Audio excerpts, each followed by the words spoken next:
How would you describe power demand today and how that demand is growing, surging? Use whatever word makes sense so that we understand what's the current situation. Sure.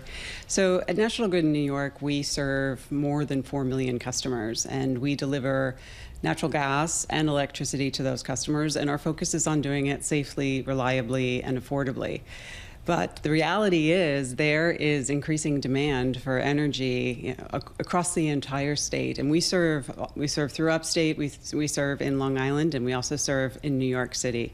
And it's our job to deliver that energy, to meet that energy demand where, when, and how folks need it. How would you quantify that demand, though? Give us some idea, because we're talking nonstop about deals of AI data centers, whether it's New York or elsewhere.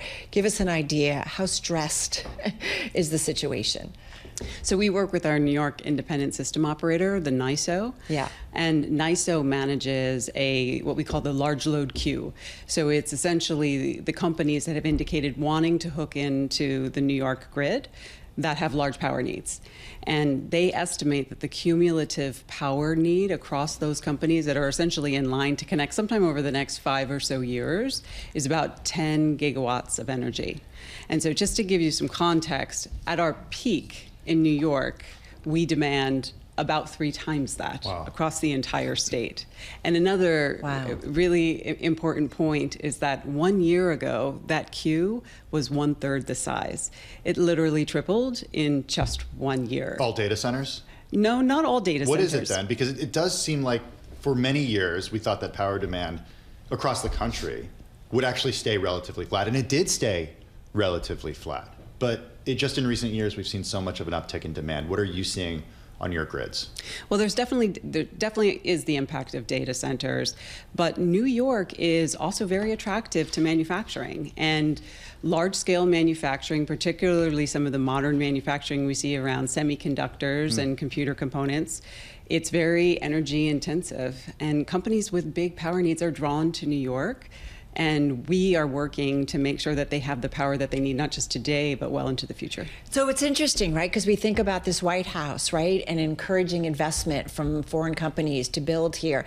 I mean, I guess, that's the good thing, right? We want to see other companies investing into the United States, but there's a power grab on that too, right? As a result of that, in order to meet that. Well, potentially. I think it is important to note that even if we weren't at this unique moment in time with rapidly increasing demand for power, we still have a grid in New York, and this is true across many places in the country.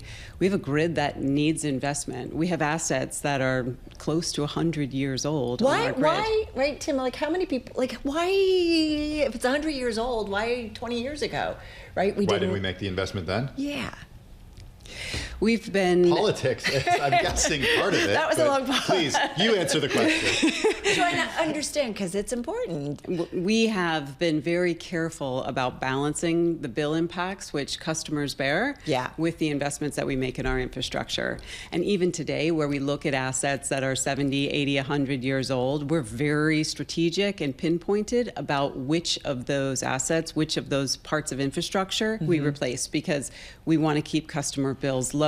So we look for those opportunities where we can do multiple things with an investment, where we can replace an aging asset with something that's more modern and something that can carry more energy, something that can unlock more energy that our generators have to connect into the grid, and something that's going to be more resilient to storms and better leverage technology so it's cheaper to maintain. Does more resilient to storms mean burying power lines? Is that the way to do it? In some cases we do that, but it's also the type of infrastructure that we put up. We are replacing in places sometimes wooden poles with steel poles, just much stronger infrastructure. Well, and I think about how do you balance all of that? Like, affordability, as you know, has become quite the word that we are hearing a lot, certainly in the political environment. So how do you keep your investors happy and the grid reliable without rising bills that make your customers furious and invite regulatory and political pushback? I mean, that is a hard mandate. It is a difficult balance, and it's one that we navigate every single day. We do it through a number of avenues. We certainly work closely with our customers to help them manage costs, and we do that through a variety of bill assistance programs and energy efficiency programs and rebates. And we have consumer advocates whose job it is to specifically work with folks in communities to help them manage their costs. We also, as I mentioned before, are very careful about where and how we invest in assets, and we make sure that if we're investing in an asset, that we're going to get more power from investing in that asset, that we're going to get more resiliency, and that we're going to get more efficiency from investing in that asset. The president has been outspoken about his disdain for certain renewables, especially wind power. Your investment in renewables or sourcing energy from renewables, has that changed under this administration?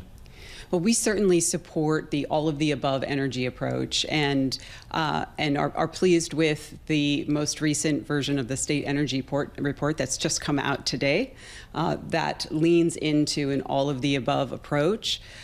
Given the rate at which demand for energy is increasing, we need to be utilizing all of those opportunities, from renewables to natural gas to nuclear, to make sure that folks is that have more the energy difficult if the federal government is not supportive of certain renewables? We are working on the infrastructure to move power from point A to point B. So while we support projects like, say, the Nessie pipeline, that's a supply project. It's not our project, but we support it because we know how critical it is to the downstate community and how reliant New York City and Long Island are on natural gas, and how thin that reserve margin is. And their demand for energy is growing as well. So we support Nessie for those reasons. The other side of our business is about building transmission. It's about building the highway over which the power moves. So the sourcing as to where it's coming from isn't a national grid decision. We work with generators of all kinds. You know, bottom line though, does this potentially, as you guys are very careful about when you invest so that power prices don't go up, but are there going to be moments where prices are just going to go up just because of the environment, and it's hard to kind of predict everything? And forgive me, just got about 30 seconds. There are moments, and now is one of those moments where customers are seeing increases on their bills, and that's for a number of reasons, but primarily it's to be investing in infrastructure that is necessary. Those investments are necessary to make sure that folks continue to have the safe and reliable energy that they need. And those investments include renewables, green, all of it. Well, we're investing in the ability to unlock those energy sources and be able to bring them onto the grid and move them at a greater frequency.